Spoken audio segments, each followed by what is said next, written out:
to Bangladesh and to other destinations. But the truth is that we are afraid because we know that hundreds of thousands of Bangladeshis, other Asians, and especially Africans have not yet shown up. But we know that the situation in Libya is extremely unstable, and we are afraid they might come in big numbers. At the same time, if that changes into a full-fledged civil war, then we are afraid that massive number of Libyans will also cross the border. Until now, we had only about 4,000 Libyans in the two borders, but that number can increase dramatically, and we can have a massive outflow if indeed, for instance, there is a meaningful attack from Gaddafi forces to the east. Of all the things, the problems that face you at the moment, which is the most urgent or difficult? Giving people shelter, giving people food, I think that, or allowing them, leading them back to their own homes? No, the most dramatic problem we face is related to the situation of the people still inside Libya, and especially to those that are trapped inside Libya. We are particularly concerned with the Africans. There are hundreds of thousands of African workers in Libya, and very few have shown up at the borders. And we know that because of the African mercenaries that are used by the regime, there is a reaction of the population in relation to Africans. And there is sometimes a confusion, thinking that everybody that comes from sub-Saharan Africa might be related to those mercenary activities. So we have received phone calls of people in a desperate situation, afraid of leaving their homes.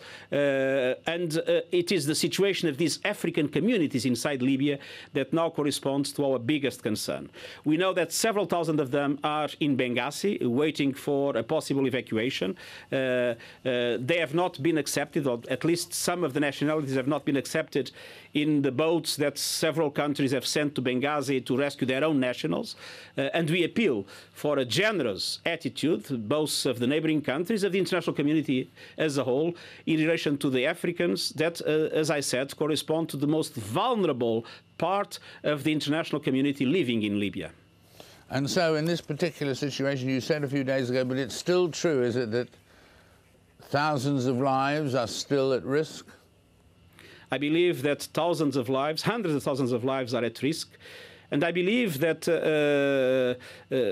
of those lives, many cannot go back to their countries of origin. We are helping, as I said, tens of thousands of people to go back to Egypt, to Bangladesh, to Mali, to several other countries. But there are people from Somalia. It's not possible to send them back to Somalia. There are people from Eritrea that fled the regime. It's not possible to send back. There are Palestinians in Libya. It's absolutely essential, and I appeal both to the neighboring countries and also to the international community to open their doors and to be able to receive them. How long will this go on? When will we be talking about it in the past tense? In a year's time? 6 months? That is very difficult to say. Look at Côte d'Ivoire. You have two presidents in the same city for months, and the international community has not been able to solve this problem. Here it's much more complicated. The forces are much more relevant. The harms in the scenario are much more powerful. And the international community seems not to have the instruments to really stop the possible bloodshed that might occur. So indeed, we are very concerned, and we hope that the international community will be able to find a way to really stop this dramatic situation.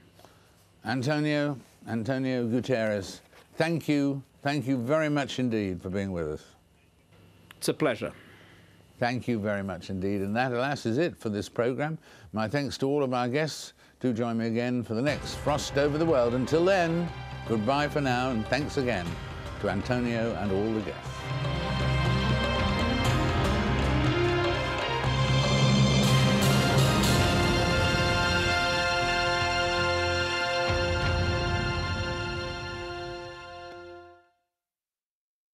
Business Latest is brought to you by Catalum, the most efficient and environmentally friendly aluminium smelter.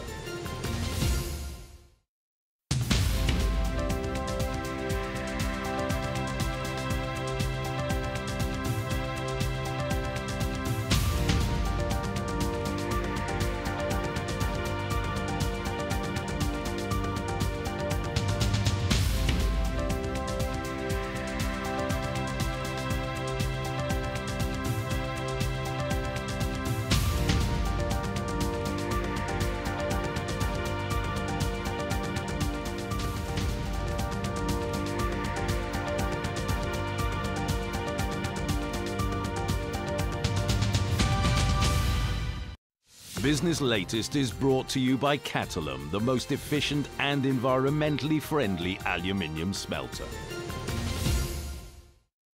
All sides, all views, all ways. Al Jazeera. A story of a land that never stops from giving its children hidden treasures. We foster innovation and create bonds between people, between nations. Nurturing the land under a ceiling of durable love. Fulfilling every generation's needs and thrive to cherish them. We help building skills and are proudly part of building our nation.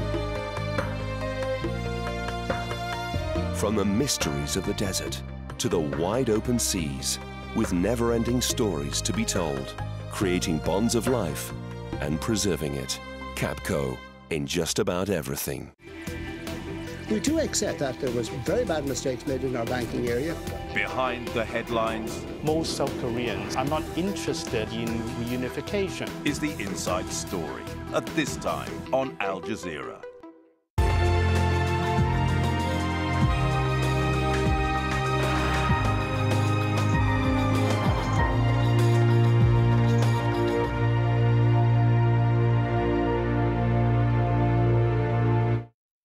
This is Al Jazeera.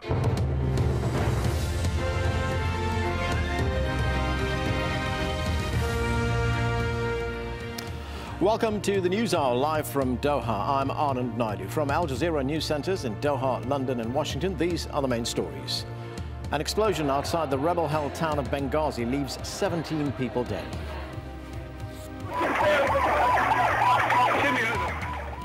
The battle for Azawiyah, forces close to Muammar Gaddafi vow to regain control of the rebel-held territory near the capital. I'm Jane Dutton in Washington. The top story from the Americas. The U.S. has begun ferrying relief supplies to the people fleeing violence in Libya. I'm Stephen Cohen in London with the latest news from Europe, including dirty money. The director of one of Britain's top universities quits over financial links with Libya.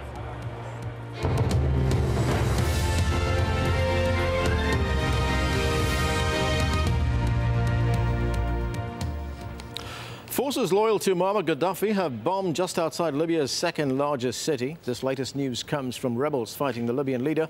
In rebel-held Benghazi, an explosion at an arms dump just outside the town by Libyan forces loyal to Gaddafi has killed at least 12 people.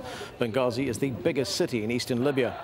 Tear gas and rubber bullets were used to break up an anti-Gaddafi protest in